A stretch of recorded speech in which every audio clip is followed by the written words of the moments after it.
Now, on my angle tonight, I revisit the census that was concluded less than a week ago.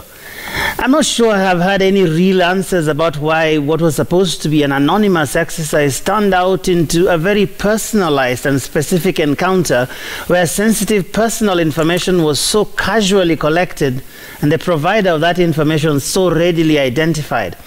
I also haven't had any convincing responses as to how this week-long exercise differed significantly from the much-hyped huduma number drive.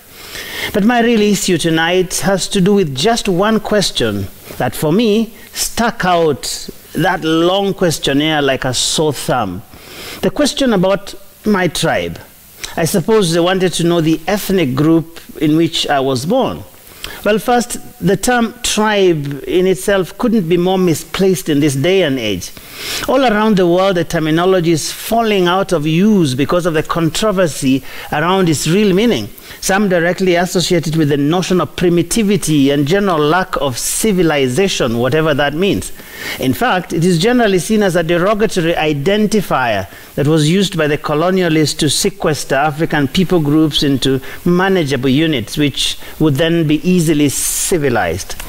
But that's not even the worst thing about this tribe question. Why would the government want to know what tribe I belong to in 2019? How would that help with resource allocation, which was the biggest selling point for the census? Is it so that the government can know what resources to allocate to which so-called tribe?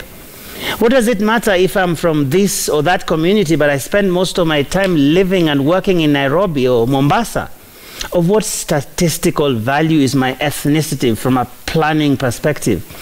And in a country where politicians easily use the so-called tribe as a weapon of mobilization, do we have real justification for collecting such information?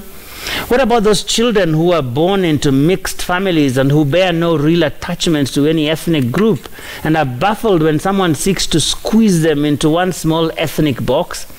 Is this not the same country where that very question was asked in the 1999 census and the government refused to release the results simply because it did not tally with earlier presumptions?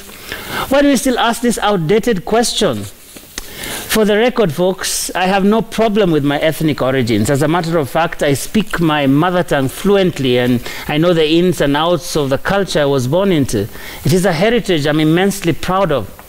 But when I was growing up in a village on the shores of Lake Victoria, we had a group of Maasai men and women who had been there for donkey years, living among the Luo and speaking fluent the Luo.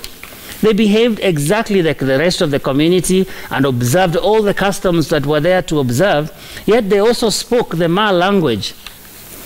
Would the enumerators consider these Kenyans Maasais or Luos?